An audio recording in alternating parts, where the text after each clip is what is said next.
Noticing grammar and punctuation, coordinating conjunctions. In this lesson, you'll learn how to identify a coordinating conjunction and how to use three important coordinating conjunctions, and, but, and so, to connect ideas. You'll also learn how to use proper punctuation when using these coordinating conjunctions. Do you remember reading about the students in Mrs. Lane's English class?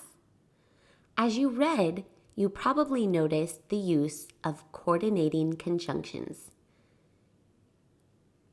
For, and, nor, but, or, yet, and so are the coordinating conjunctions we use in English. To remember these conjunctions, you can remember the word fanboys. It's a good strategy for remembering what these conjunctions are. A conjunction is a word that connects ideas. In this lesson, we're going to talk about the most important coordinating conjunctions, and, but, and so. Let's start by remembering their different meanings. Take a look at these three examples. Javier speaks Spanish and Catalan. Dr. Lee learned English as a young adult, but he has forgotten a lot. Jordana loves spending her free time near the ocean, so she found an apartment by the beach. In example number 1, you see the coordinating conjunction and. We use and to join two similar parts. In number 2, we see but. We use but to connect two ideas that are different or contrasting. And in number 3, you see so. When we use so, we're showing a cause-effect relationship. We also need to talk about punctuation, or how we use commas, or when we don't use commas with coordinating conjunctions. Take a look right now at these 3 sentences. Can you see the commas? Which example does not have a comma? In the first example, we're connecting 2 words, Spanish and Catalan. We don't need a comma when we are connecting 2 items that are words or phrases. In number 2, we are connecting 3 words, skateboarding, surfing, and snowboarding. When we connect 3 items in a series, we need 2 commas, like you see here.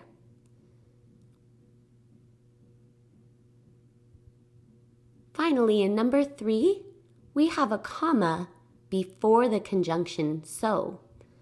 That's because in this sentence, we're connecting 2 clauses or 2 sentences. This is a compound sentence, so we need a comma before the second clause.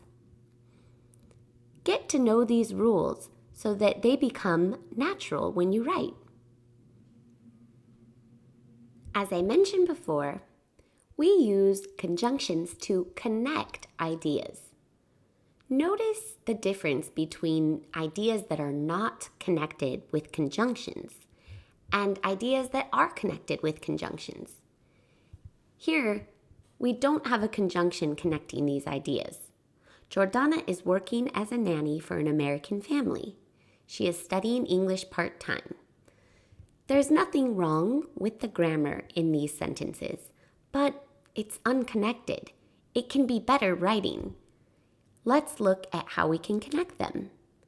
We could do it the way we see here in example number 1. Jordana is working as a nanny for an American family, and she's studying English part-time. In this example, we are connecting 2 independent clauses, 2 sentences.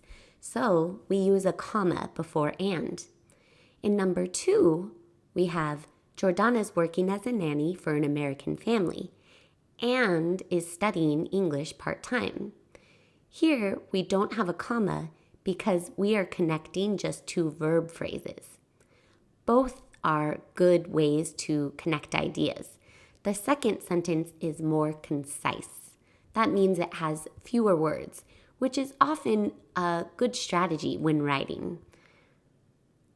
Let's look at another example. Dr. Lee used to be a doctor. He retired. He has more free time. He can focus on learning English.